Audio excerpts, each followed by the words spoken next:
Shalom and welcome to Scripture 365. Today is the 25th day of February 2024.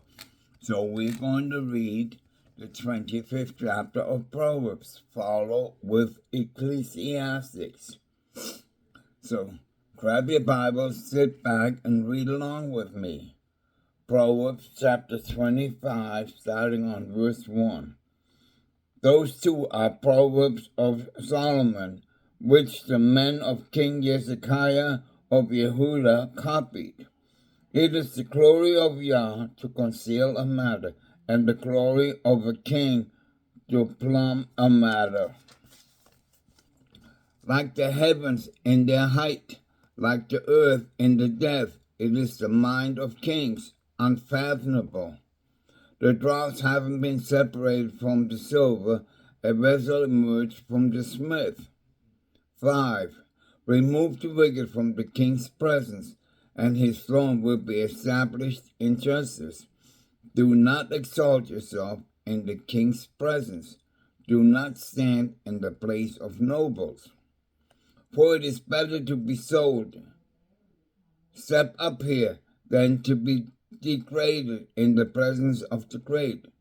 Do not let what your eyes have seen be vended rashly in a quarrel. Think of what it will affect in the end when your fellow puts you to shame.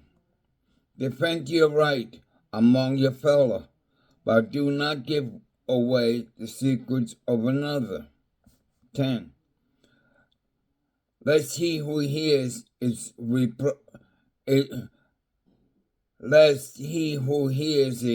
reproach you, and your bad repute never end. Like golden apples in silver showpiece is a phrase well turned. Like a ring of gold, a golden ornament, is a wise man's reproof in the receptive ear. Like the coldness of snow at harvest time is a trusting messenger to those who send him. He lifts his master's spirit. Like clouds, wind, but no rain, is on who boasts of gifts not given. 15. Through forbearance a ruler may be won over. A gentle tongue can break bones. If you find honey, eat only what you need. Lest surveying yourself, you throw it up. Visit your neighbor sparingly, lest he have his surfeit of you and loathe you. Like a cup, a sword, a sharpened arrow is a man who testifies falsely against his fellow. Like a loose tooth and an unsteady leg is a treacherous support in the time of trouble. 20. Disrobing on a chilly day, like vinegar on natron, is one who sings songs to a sorrowful soul. If your enemy is hungry, give him bread to eat. If he is thirsty, give him water to drink. You will be heaping live coals on his head, and Yah will reward you. A north wind produces rain, and whispered words are glowering face. Dwelling in the corner of a roof is better than the contentious woman in a spacious house. 25. Like cold water to a parched throat is good news from a distant land. Like a muddy spring, a ruined fountain, is a righteous man fallen before the wicked one. It is not good to eat much honey, nor is it honorable to search for honor. Like an open city without walls is a man whose temper is uncurbed. Let's turn to Ecclesiastes chapter 5. Ecclesiastes chapter 5, verse 1. Keep your mouth from being rash, and do not let your throat be quick to bring forth speech before Yah. For Yah is in heaven, and you are on earth. That is why your words should be few. Just as dreams come with much brooding, so does foolish utterance come with much speech. When you make a vow to Yah, do not delay to fulfill it, for he has no pleasure in fools. What you vow, fulfill. It is better not to vow at all than to vow and not fulfill. 5.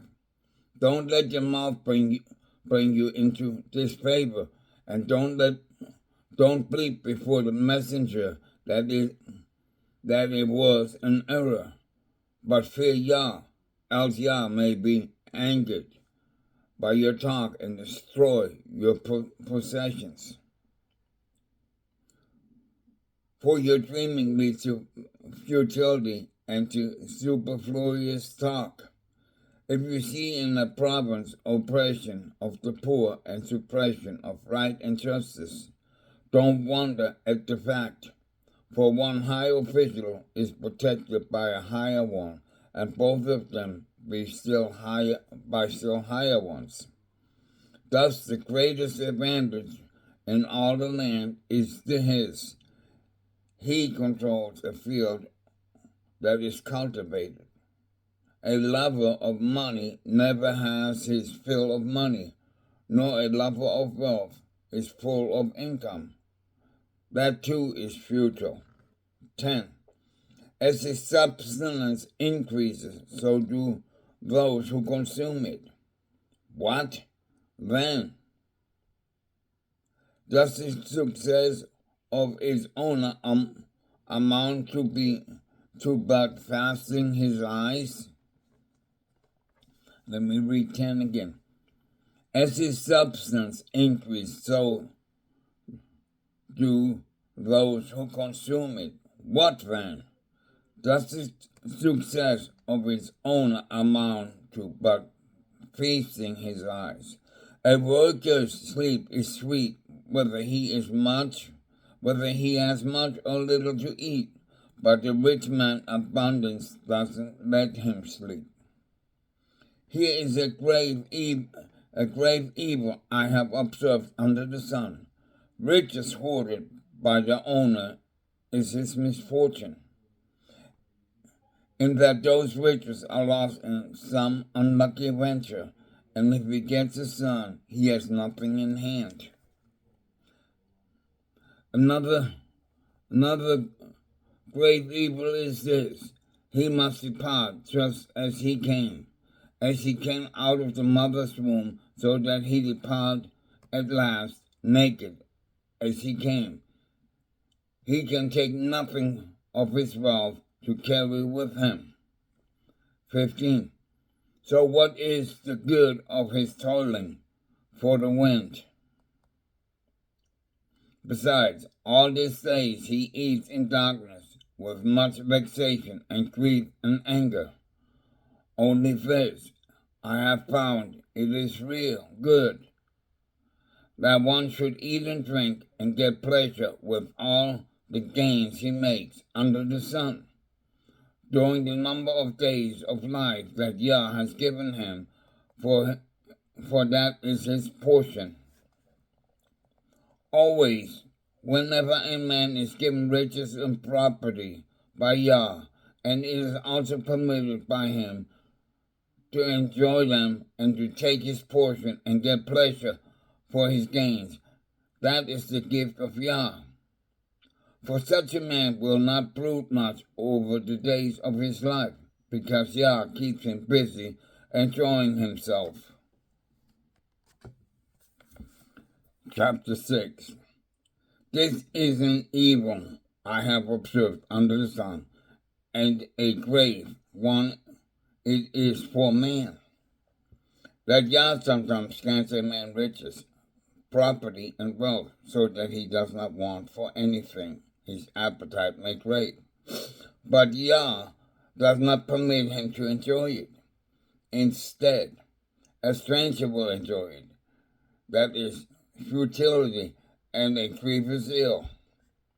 Even if a man should beget 100 children and live many years, no matter how many the days of his years may come through, if he doubts, it is not sated through his wealth. I say, the stillbirth, though it was not even according to burial, is more fortunate than he.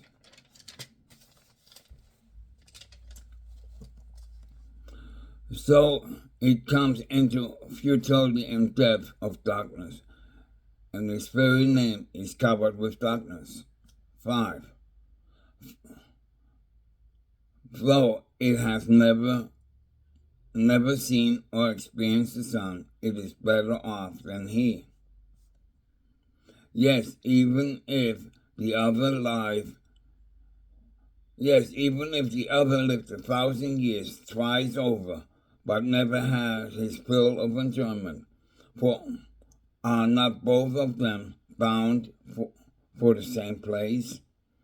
All of man's earnings is for the sake of his mouth, and his gullet is not sated. What advantage then has the wise man over the fool? What advantage has the pauper who knows how to get on in life? Is the feasting of the eyes more important than the pursuit of desire? 2. That too is futility and pursuit of wind. 10. Whatever happened, it was decided long ago, and it was known that it would happen. As for man, he cannot contend with what is stronger than he. Often, much talk means much futility. How does it benefit a man? Who can possibly know what is best for a man to do in life, the few days of his fleeting life?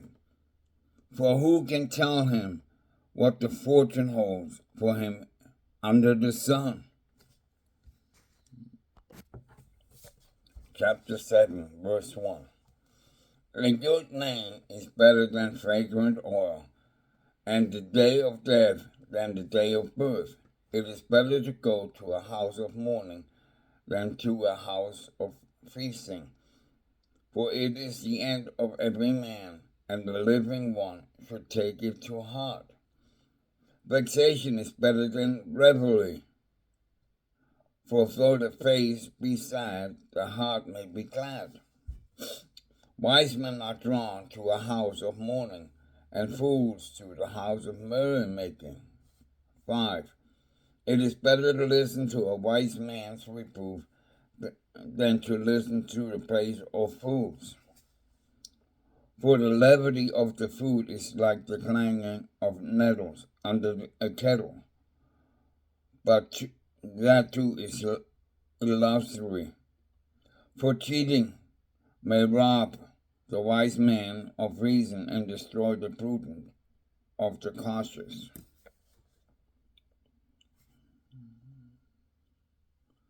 The end of the matter is better than the beginning of it. Better a patient spirit than a haughty spirit. Don't let your spirit be quickly vexed, for vexation abides in the breasts of fools. 10. Don't say, how has it happened to the former times? Were better than these. For it is not wise of you to ask the question. Wisdom is as good as patrimony, and even better for those who behold the sun. For to be in the shelter of the wisdom is to be also in the shelter of money. And the advantage of intelligence is that wisdom preserves the life of him who proposes possesses it. Consider Yah's doing, who can straighten what he has twisted. So in a time of good fortune, enjoy the good fortune, and in the time of misfortune, reflect the one no less than the other was Yah's doing. Consequently, a man may find no fault with him. 15. In my own brief span of life, I have seen both those things. Sometimes a good man perishes in spite of his goodness, and sometimes a wicked man endures in spite of his wickedness. So don't overdo goodness and don't act the wise man to excess, or you may be dumbfounded. Don't overdo wickedness and don't be a fool, or you may die before your time. It is best that you grab the one without letting go of the other, for one who hears Yah will do his duty by both. Wisdom is more of a stronghold to a wise man than 10 magnets that a city may contain. 20. For there is not one good man on earth who does what is best and doesn't err. Finally, don't pay attention to everything that is said, so that you may not hear your slave reviling you. For well you remember the many times that you yourself have reviled others. All this I tested with wisdom. I thought I could fathom it, but it eludes me. The secret of what happens is elusive and deep. Deep down, who can discover it? 25. I put my mind to study, exploring and seeking wisdom, and the reason of things, and to studying wickedness, stupidity, madness, and folly. Now I find woman more bitter than death. She is all traps. Her hands are fetters, and her heart is snares. He who is pleasing to Yah escapes her, and he who is displeasing is caught by her. See, this is what I found in Kohelet, item by item, in the many search for the reason of things. As for what I sought further, but did not find, I found only one human being in 1,000, and the one I found among so many was never a woman.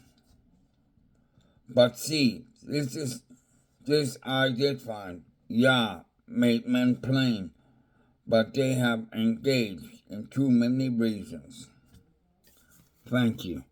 And thus concludes the reading of Proverbs chapter 25 and Ecclesiastes. May you enjoy this reading and come back tomorrow to read some more with me. And may God bless you and keep you and guide you and be a light unto your path, and let you find wisdom and knowledge and the right way to walk. In Yeshua's name, amen.